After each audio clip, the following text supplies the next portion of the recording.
Média de proximité, mais aussi média du pouvoir par excellence, la télévision a exercé durant ces 3 dernières décennies une domination incontestable sur tous les autres supports médiatiques. Mais si elle a opéré sans discontinuer une influence considérable sur la société en général et sur les modes de vie occidentaux en particulier, c'était à la manière décrite par le philosophe italien Umberto Eco lorsqu'il précisait que la télévision abrutit les gens cultivés et cultive les gens qui mènent une vie abrutissante, pour signifier qu'au fond, son influence n'a jamais épargné personne, pas même les intellectuels. Et pourtant, des voix s'élèvent aujourd'hui pour dire que le paysage audiovisuel a changé, et pour annoncer sa disparition prochaine, tout se passant comme si les téléspectateurs n'avaient plus le moindre temps de cerveau humain disponible pour un support passé de mode. Elle est en effet concurrencée sur sa droite par les plateformes de vidéos à la demande, par abonnement type Netflix ou Amazon, et sur sa gauche par les médias sociaux, interactifs, en mesure de donner la parole à l'audience. On qualifie d'ailleurs la télévision aujourd'hui de délinéarisée, mais on pourrait dire aussi bien déroutée, décontenancée, en quelque sorte déprogrammée. Un petit livre paru aux éditions La Découverte, intitulé « Nouvelle économie de l'audiovisuel », procède à l'analyse stratégique des mutations actuelles d'un secteur qui représente tout de même un quart de l'activité éveillée des Français, soit 2 fois le temps consacré au travail. Paru dans la collection Repères et conçu par Alain Le Diberder, un ancien dirigeant de Canal+ et d'Arte, l'étude de 128 pages met en évidence au moins 3 mutations qui étonnent.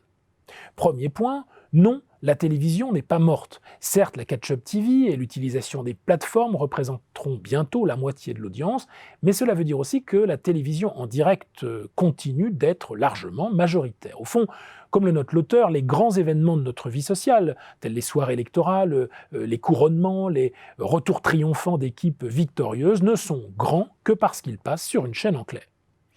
Second point, oui, en effet, la sphère télévisuelle est en mutation profonde du fait de l'apparition des plateformes. Ce géant sociologique qu'était la télévision est aussi en train de devenir un colosse économique. La célèbre société présidée par Reed Hastings est désormais le plus gros producteur à Hollywood. On estime le nombre d'abonnés à plus de 6 millions rien qu'en France, et la valorisation de cette société, indique le Diberder, est 6 fois supérieure à ce que représente l'ensemble des chaînes de télévision commerciales européennes.